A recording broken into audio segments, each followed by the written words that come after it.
On est moins rapide dans nos réactions, dans nos comportements. Et ça, c'est grave parce que justement, on perd de vue la valeur du temps. On n'est plus laxiste. On est plus hésitant. On discute beaucoup et on n'arrive pas à trancher. On est plus corporatiste. Il suffit de voir même les projets dans les régions de l'intérieur. Certains projets dans des régions de l'intérieur emploient à plus de 80% des gens ramenés d'autres régions. C'est ce que j'appelle le corporatisme. Et on est plus court-termiste et moins stratège. Et ça, c'est malheureux parce que tout cela, dans un contexte de mondialisation, caractérisé, comme je l'ai dit, par une logique de compétition qui ne tolère pas ce genre de comportement, antinomique à ce contexte. Alors le Maroc, que je connais très bien parce que j'ai beaucoup de collègues, économistes, j'ai beaucoup d'amis, je lis beaucoup tout ce qui se passe au Maroc et je connais le terrain. C'est-à-dire j'ai visité certains projets structurants sur le terrain. Je vais citer quelques-uns pour vous donner la signification et l'ampleur d'un projet structurant. L'énergie solaire. Le Maroc est actuellement doté d'un complexe solaire, le premier au monde. Le premier au monde.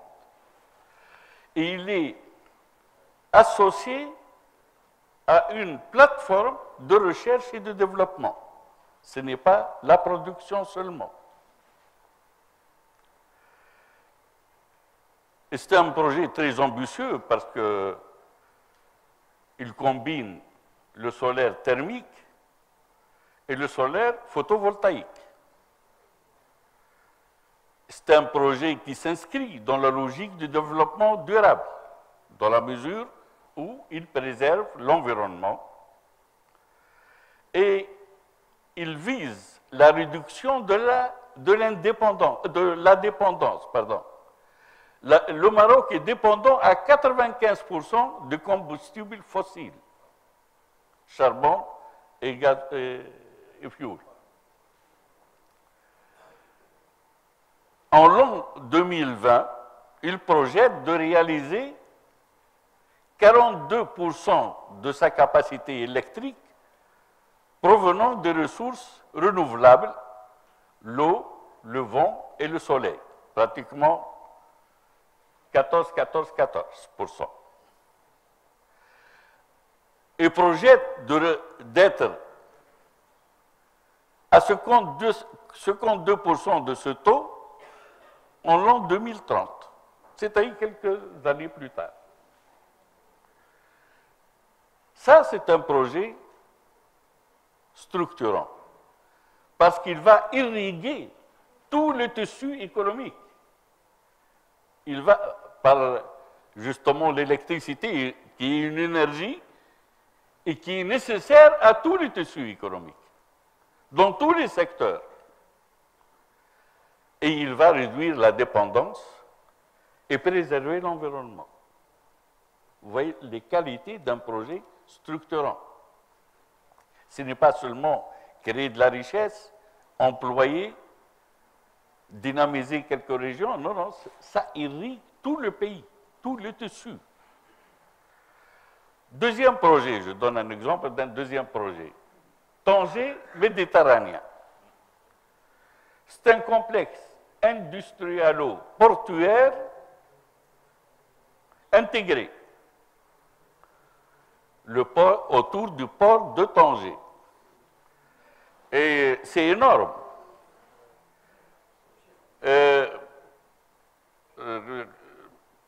Il y a 2800 mètres linéaires de quai.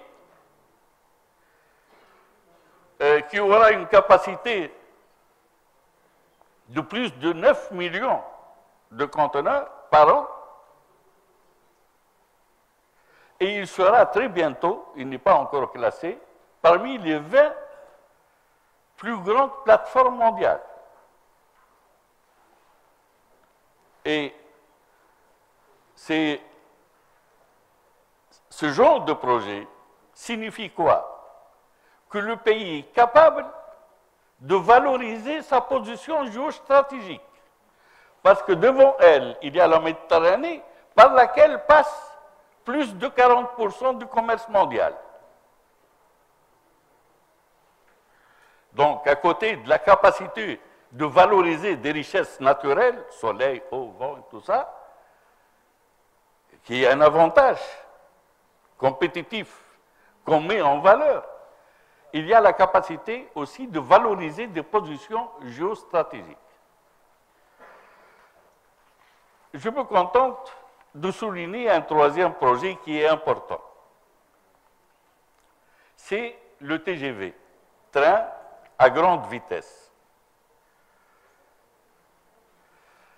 Bien sûr, il vise à améliorer la performance et la compétitivité des services logistiques du pays, mais je vous donne une idée sur l'impact. L'impact économique, c'est clair, ça favorise la mobilité des personnes et des marchandises, mais en termes de temps, Tanger, par exemple, va être à 1h20 de Rabat contre 3h45 actuellement. Et à 2h10 de Casa contre 4h45. 4h45 minutes actuellement. Chez nous, en économie, on dit que ça permet de réduire les coûts de transaction et gagner du temps. Ça, c'est structurant. Sans parler, parce que je ne vais pas monopoliser la parole, d'autres projets. Par exemple, ce qui m'a impressionné, c'est la vision vers l'Afrique, qui va être pénétrée, pour ne pas dire on va la conquérir, par deux biais. Les engrais, par un complexe énorme de transformation de phosphate, qui porte le nom africain, destiné à l'exportation parce qu'on s'est inscrit dans une vision prospective, parce qu'actuellement l'Afrique consomme 10 kilos d'engrais par hectare, contre 120 kilos d'engrais en termes de moyenne mondiale. Et ces 10 kilos représentent à peine 10% de ce qui est consommé en Asie. Et l'Afrique, vu le courroie démocratique, va justement mettre nécessairement en place des politiques de ce qu'on appelle la révolution verte, qui demanderait une consommation énorme d'engrais. C'est l'engrais et l'automobile. Actuellement, le Maroc, deuxième exportateur d'automobiles, après l'Afrique du Sud. Sans parler des lignes aériennes, sans parler de réseaux bancaires, de Tijari Bank, sans parler d'une politique qui n'est pas basée sur la diplomatie, mais bizarrement sur les sectes religieuses. La pénétration du Maroc sur le continent africain se fait par l'intermédiaire des sectes, le Qadiri, le Tijani, et ainsi de suite. L'exemple le plus patent, c'est le Sénégal. Donc, moi, quand je parle de projets structurants, j'entends ce genre de projets. Mais seulement, chacun doit choisir le projet, le grand projet structurant, selon ses besoins, en principe. Bien que les besoins ne diffèrent pas beaucoup entre la Tunisie et le Maroc. Pour moi, si on veut envisager de grands projets structurants, il faut partir de deux défis qui se posent à la Tunisie. Le premier défi, c'est le déficit énergétique. Le deuxième défi, c'est le déficit hydrique, qui vont, tôt ou tard, s'ils ne trouvent pas de solutions adéquates, pénaliser le développement économique et l'avenir de ce développement dans le pays.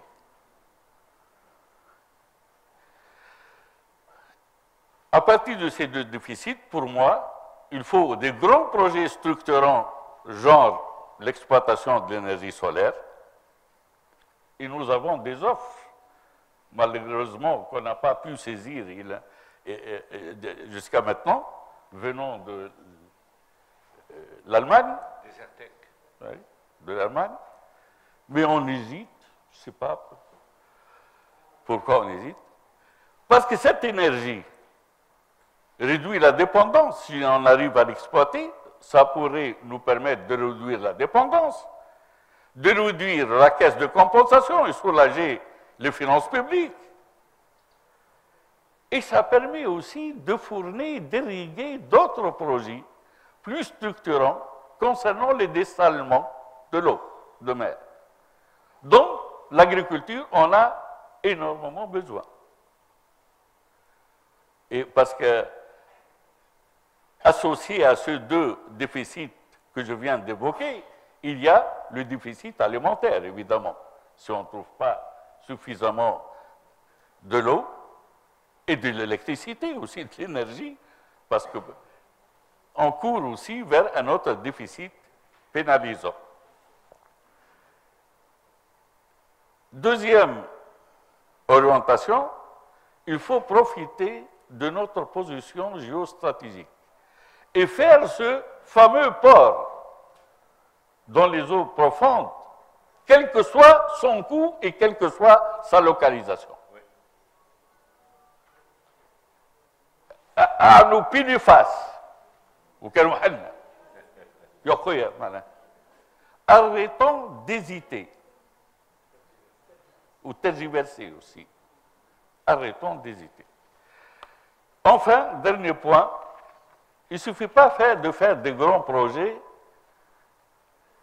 sans les concevoir dans un cadre macroéconomique clair. Il faut que ces grands projets soient inscrits dans une politique sectorielle, dans le domaine de l'industrie, de l'agriculture, des services, et ainsi de suite, parce que comme mon président de séance l'a évoqué tout à l'heure, on a abandonné cette politique sectorielle. Alors que tout le tissu économique que nous avons devant nos yeux aujourd'hui a été constitué grâce aux politiques sectorielles. Et pourquoi on a abandonné la politique sectorielle? Parce qu'on a cru à un dogme néolibéral en économie qui s'appelle la neutralité de l'État. C'est-à-dire l'État doit faire des politiques économiques, mais des politiques économiques neutres.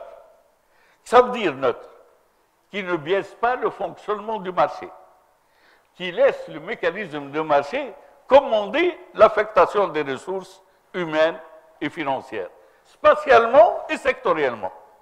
Spatialement, on a ce que nous méritons, et sectoriellement, on a aussi un tissu productif figé, qui exploite des avantages comparatifs statiques consistant à profiter du soleil et de la mer pour développer un tourisme de masse, ou bien profitant d'une main-d'œuvre non qualifiée et à bon marché. Donc, c'est une affaire qui nécessite un peu d'indépendance culturelle, même, par rapport à des dogmes qui commandent les politiques économiques que nous appliquons. Parce que jusqu'à maintenant, depuis 1993, le Code d'investissement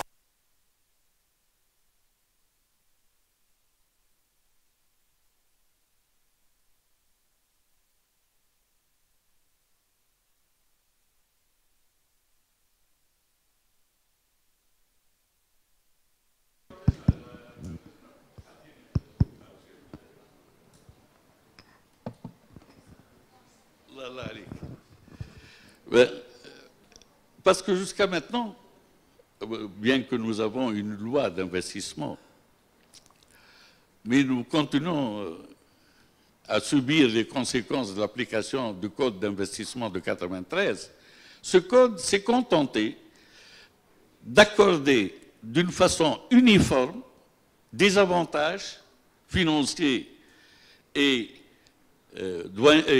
fiscaux sans distinction de l'activité. On peut faire n'importe quelle activité, on bénéficie des mêmes avantages. Or, une politique sectorielle, ça veut dire qu'il faut introduire une différenciation d'avantages accordés selon l'activité. Et ceci suppose que nous ayons une politique sectorielle et que nous ayons des priorités. Deuxième chose, il faut que cette politique sectorielle vise à créer des filières. Nous avons un tissu productif éclaté. Il n'y a aucune cohérence, aucune intégration pour créer des filières.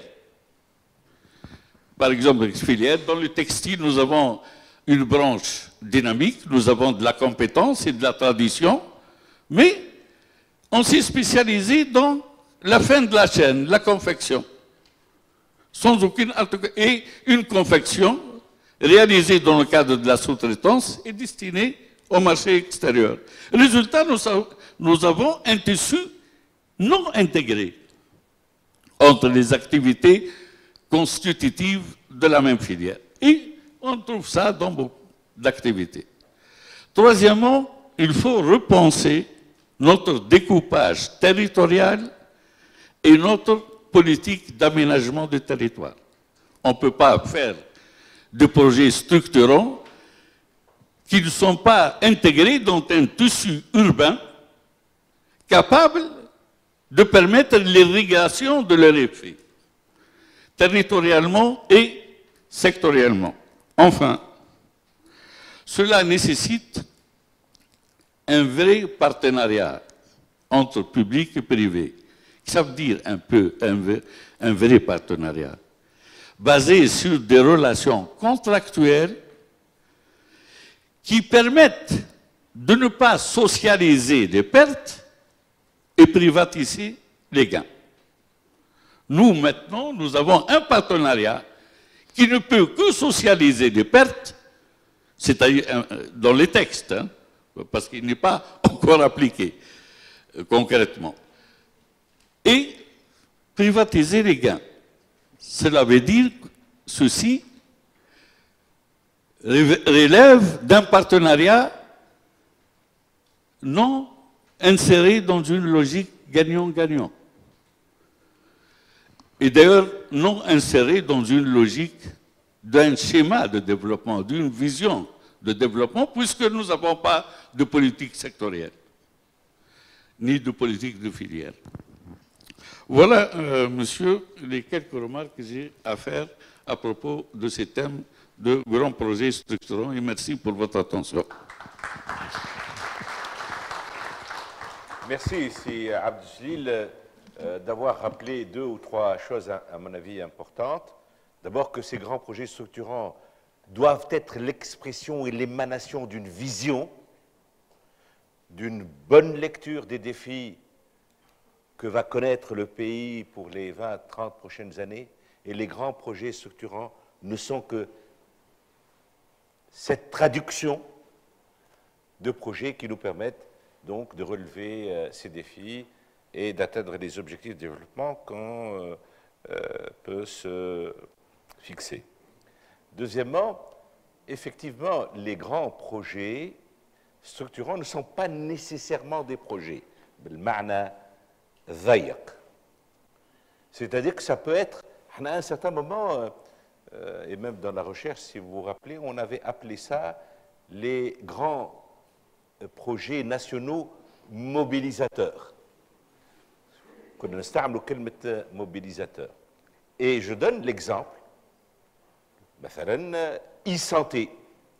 E-santé n'est pas un projet, c'est une multitude, ou la Smart Tunisia, c'est une multitude de projets autour d'une vision, d'un défi qui s'appellerait comment aujourd'hui s'insérer dans l'économie intelligente, dans l'économie de l'immatériel, etc. Je voudrais simplement également deux autres remarques rapides, souligner quand même un impact important ou une exigence ou un requis important, c'est celui de la formation.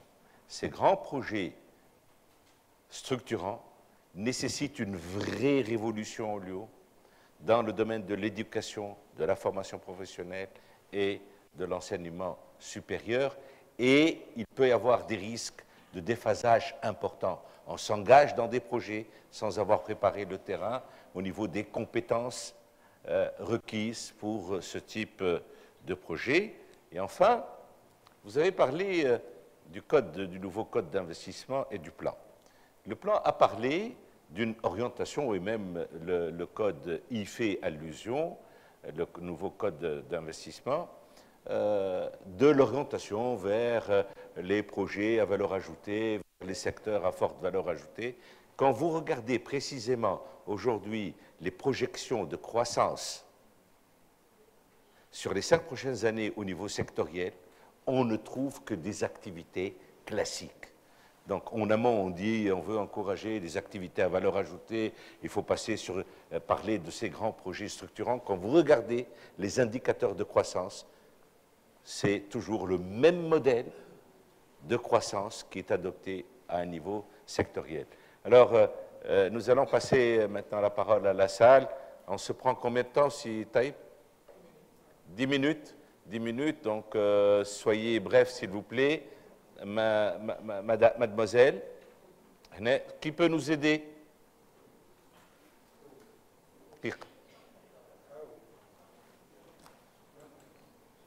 Shabab, merci.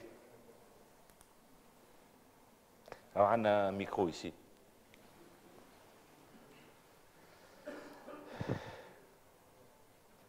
Mademoiselle, على يسارك. شكرا. تفضل. قدموا روحكم من فضلكم. Présentez-vous. Il y a un bouton.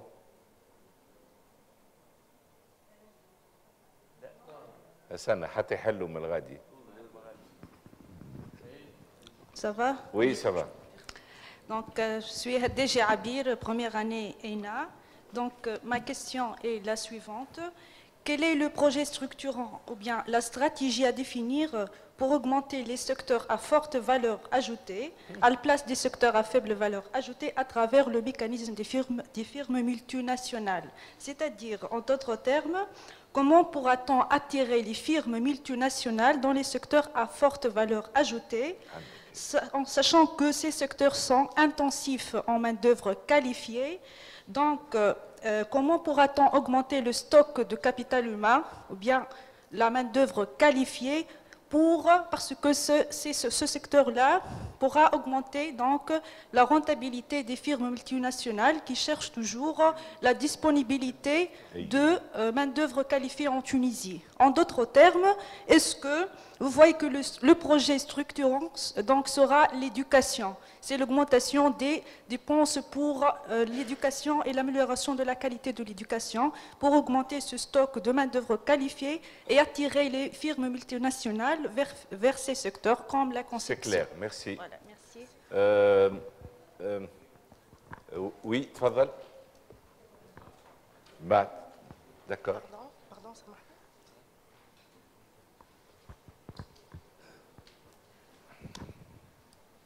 Bon, bonjour madame, monsieur, merci pour les informations qui sont riches et importantes, très importantes. Je suis Ali Green, première année conseiller service public. J'ai deux questions à poser à monsieur Loumi et madame Gisela. Bon, je commence par madame Gisela puisque nous disons toujours que ladies is first. Bon, madame, vous disiez qu'on a encouragé à une agriculture régionale qui produit pour le marché local, autrement dit, produire des biens agricoles ou le vendre sur le marché local. Ma question, madame, est-ce que vous voyez qu'aujourd'hui, et suite à une série de crises économiques et financières à l'échelle internationale, nous devons encourager au protectionnisme et donc une chute libre de la mondialisation, ce qu'on appelle la non-mondialisation, et encourager au protectionnisme et pas de libéralisation, pas d'ouverture commerciale, et nous soyons dans notre pays, dans notre local. Bon, ceci la question à madame. Ma question à M. Hichem Loumi. Bon, vous disiez, votre citation, le monde n'appartient pas à ceux qui sont les plus intelligents, mais à ceux qui sont les plus rapides. Donc ma question ici, comment peut-on faire pour réussir d'une manière terre à terre et pragmatique les grands projets structurants, autrement dit, et ne pas aggraver la fracture numérique entre la Tunisie et les autres pays, surtout les pays de l'Union européenne, et par voie de conséquence, ne pas tomber sur la grave fossé numérique entre notre pays et les autres pays concurrents. Merci. شكرا سي ناصف هنا بعد سيادتك من بعد هنا وهنا عندنا deux interventions ici. Merci. Bon, j'ai deux. Bon, Brahim Nassef, je me suis présenté déjà. J'ai deux petites réflexions et des petites questions.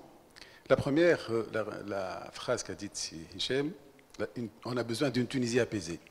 C'est vrai, on a besoin d'une Tunisie apaisée pour encourager l'investissement. Mais selon vous, comment pouvoir concilier, justement, bénéficier d'une paix sociale qui encouragerait justement l'investissement et les revendications, souvent légitimes, des ouvriers de pas mal d'entreprises, qu'on voit partout dans le pays, surtout dans une situation où notre gouvernement préfère jouer le rôle du pompier, c'est-à-dire n'intervient que quand il y a un problème quelque part et ne fait pas justement de la prévention et ne résout pas les problèmes juste au début de leur création. Deuxième réflexion, c'est les autres réalisent et nous, on se gargarise et on tergiverse. C'est vrai, le meilleur exemple, c'est le port en eau profonde. Depuis 2006, on n'arrive pas à se décider. Et qu'est-ce qu'on a perdu comme temps et comme emploi? Un port en eau profonde, c'est 60 000 emplois créés, en plus de tout l'apport économique que ça peut générer.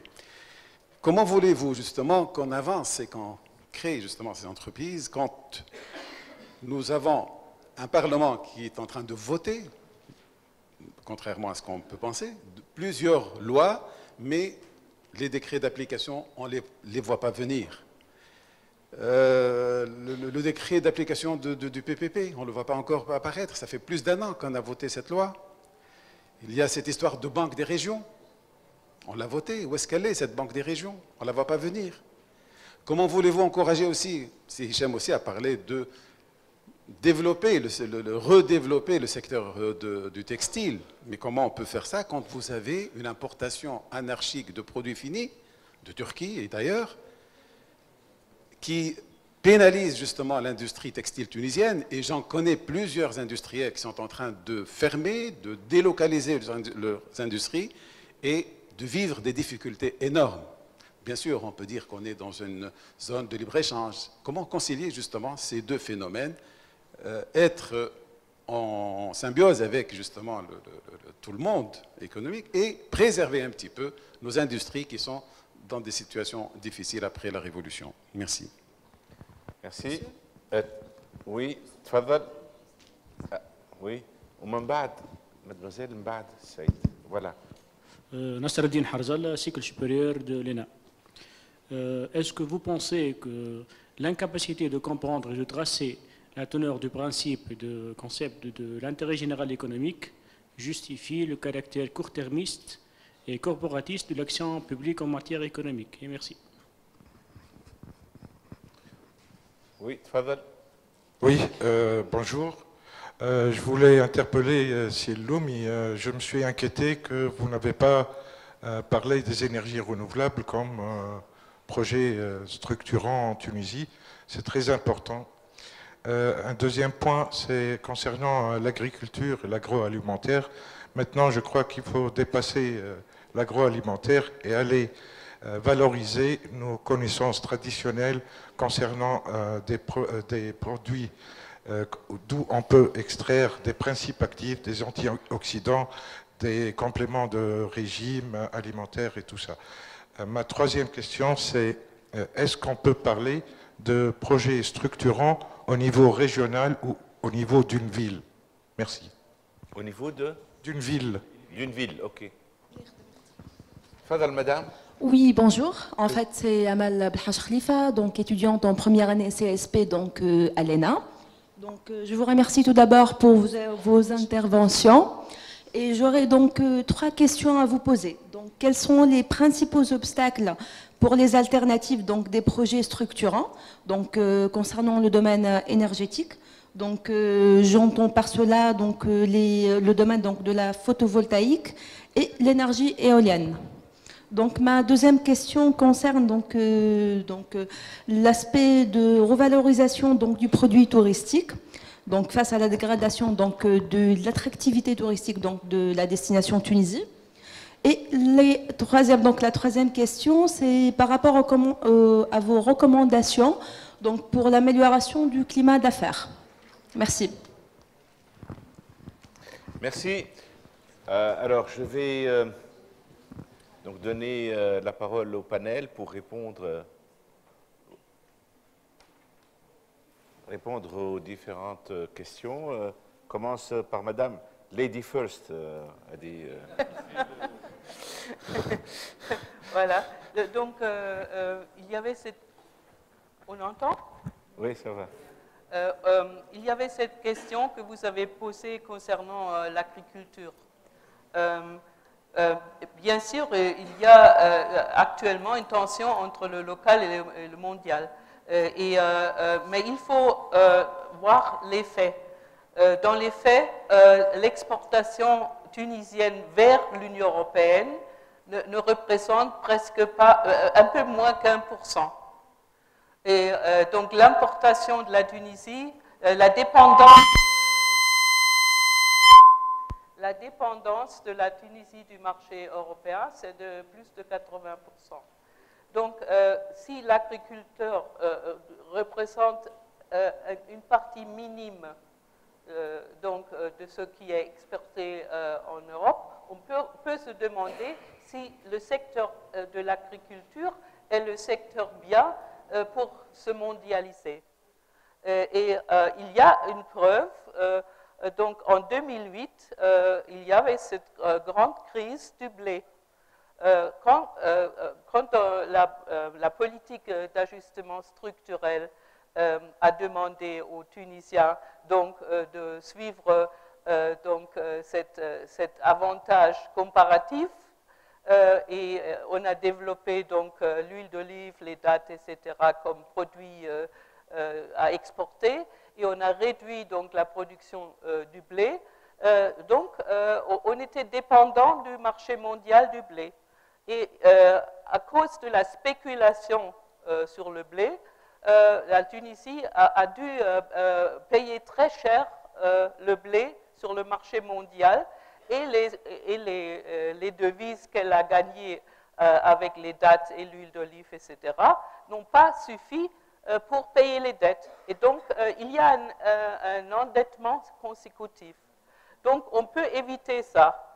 Et si on produit dans le secteur agricole et dans les régions qui, comme le monsieur a dit, ont aussi un savoir-faire traditionnel, ancestral, etc., qu'on peut utiliser et transférer dans le monde moderne, et en faire un produit qui est convoité aussi, même par des Européens, on a même une chance donc, de trouver une petite niche en Europe, mais je trouve que la Tunisie a mérité aussi de maîtriser son patrimoine agricole et donc de garder ses produits de quotidienne, ses repas, sa qualité de vie qui peut être perdue si on s'aligne aveuglément sur ce qui est vendable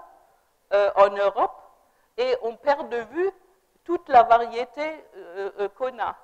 Il y a en Afrique des pays qui ont suivi ça. Maintenant, ils ne peuvent même plus préparer leurs repas nationaux parce que les produits n'existent plus, les fruits n'existent plus. Donc, il ne faut pas aller aussi loin que ça. Et juste un mot aussi sur l'exportation. Je pense qu'il faut diversifier. Donc, on peut avoir donc, des secteurs qui produisent plus pour le marché national, comme par exemple l'agriculture, comme on peut certainement avoir des secteurs qui sont liés aux réseaux mondiaux. Ça, c'est tout à fait clair. Je ne suis pas contre. En ce qui concerne le tourisme, là, certainement, il faut aussi développer une formule qui incorpore aussi les autres régions que le littoral. Il faut dépasser le seul tourisme du littoral et peut-être développer des approches qui proposent aux voyageurs qui viennent donc de l'Europe ou d'autres pays du monde tout un circuit en Tunisie, mais qui n'est pas uniquement touristique. Je pense que les gens sont de plus en plus intéressés, comme il a dit aussi, à faire la connaissance des pays. C'est pour ça que Airbnb et des choses comme ça marchent très bien. Et pour les jeunes aussi, parce qu'elles sont moins chères. Mais c'est d'une autre qualité si on rencontre la population et que la population ne sait pas seulement le décor pour un séjour touristique. J'ai souvent monté dans l'avion, j'étais à côté de familles allemandes qui venaient de terminer leurs vacances. Je leur ai demandé où est-ce que vous étiez. Ils disaient, on était dans un hôtel au bord de la plage. Ils ne savaient ni la ville, ni le nom de l'hôtel, rien du tout. Donc, ils n'ont rien appris sur la Tunisie. Ce n'est pas une rencontre. Donc, il faut développer un tourisme de rencontre réel avec la population et un vrai échange. Merci. Quelques questions qui m'étaient adressées. Comment attirer des projets structurants de multinationales, de grandes entreprises mondiales? Nous y travaillons. J'ai parlé du cas de constructeurs automobiles qui permettaient d'employer dans les 30 000 personnes. Donc, c'est des emplois qualifiés. Donc, c'est lié. Hein, les grandes multinationales ou des projets structurants dans l'aéronautique, dans l'automobile, dans le digital aussi, très, très important. Eh bien, il faut qu'on travaille pour améliorer l'image de la Tunisie, il faut améliorer le climat des affaires, il faut rassurer les investisseurs. Ce qui se passe maintenant ne rassure pas. Moi, je l'ai dit à plusieurs reprises, excusez-moi, je parle en arabe. Les mouvements sociaux actuellement sont pour l'emploi et le développement, mais il faut aussi créer la confiance chez les investisseurs. Donc l'image de la Tunisie et aussi les conditions. Peugeot, par exemple, recherchait un pays pour implanter un grand projet structurant et finalement il a été chez nos amis marocains. Et la Tunisie n'a pas été retenue parce qu'on n'a pas fait l'offre adaptée. Donc il faut que la Tunisie, et ça c'est aussi une responsabilité du gouvernement, de faire des offres attractives aux grands opérateurs mondiaux.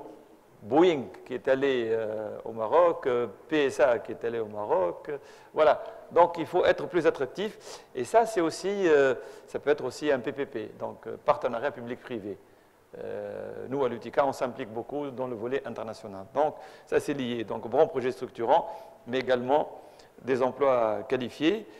Pour ou contre la mondialisation, madame en parle beaucoup, il faut une mondialisation intelligente. Il ne faut pas ouvrir comme ça. Il faut aussi soutenir son industrie, savoir la protéger quand il le faut. Il y a ce dilemme entre ouverture et protection. Nous avons des engagements avec l'Union européenne.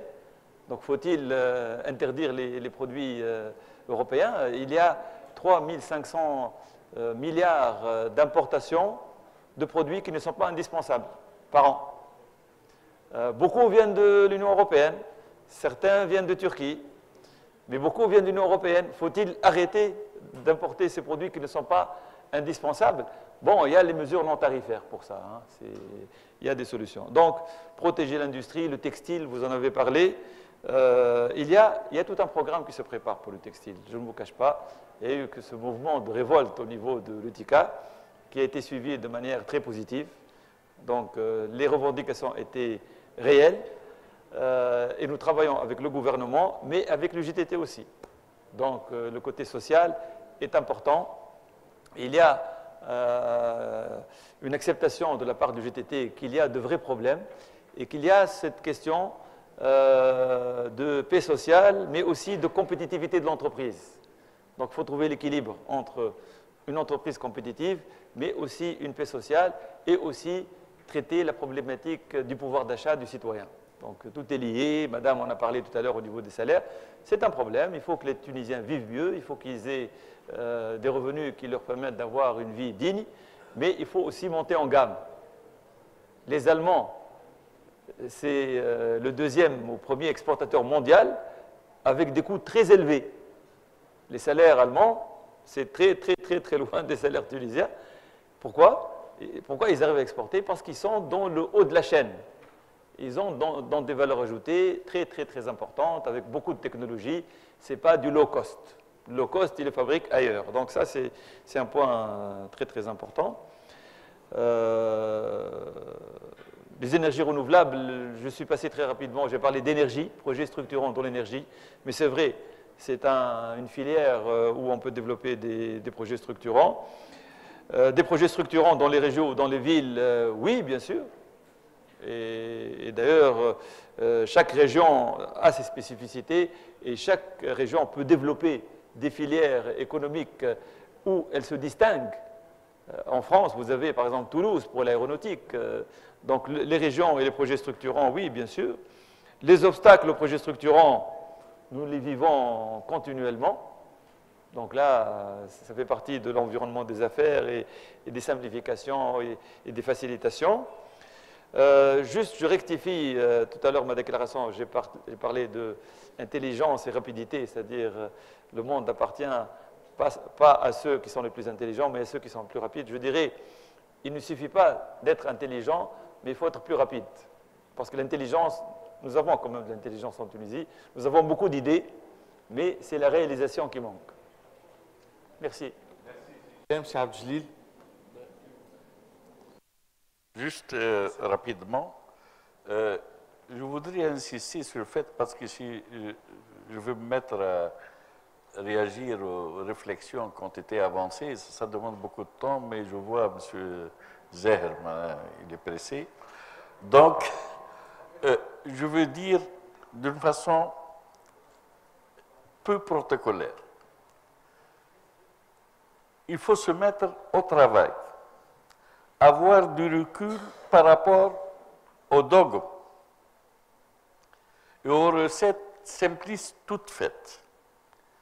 Comme il a dit, c'est l'OMI, on est suffisamment intelligent pour le faire. Mais je ne sais pas pourquoi on ne le fait plus. Enfin, il faut, quand on envisage des solutions, être plus solidaire et plus équitable. Et dépasser le corporatisme et le sectarisme. C'est ce qui nous tue actuellement. En bref, arrêtez de dire qu'on est le meilleur, qu'on est les pionniers. C'est vrai, à un moment donné, on avait une certaine fierté d'avoir engagé la réflexion et l'action sur des dossiers qui sont très intouchables, tabous. Mais il ne faut pas aussi se résigner et se contenter de nos acquis. Parce que les gens avancent et nous, on ne peut pas se permettre de faire de surplace continuellement. C'est ce que nous faisons actuellement. Ce n'est même pas du surplace. On est en train de reculer. Et surtout, je m'adresse à ceux, peut-être, qui ont renoncé d'envisager l'avenir et qui recherche à réhabiliter un passé glorieux. L'avenir, c'est l'avenir. Le passé glorieux, c'est un passé glorieux. Ben, on ne va pas le réhabiliter. L'histoire ne se refait pas. Ben, donc, chez nous, il y a des gens qui se contentent de ces acquis, il y a d'autres qui veulent revenir en arrière, et l'avenir est perdu de vue.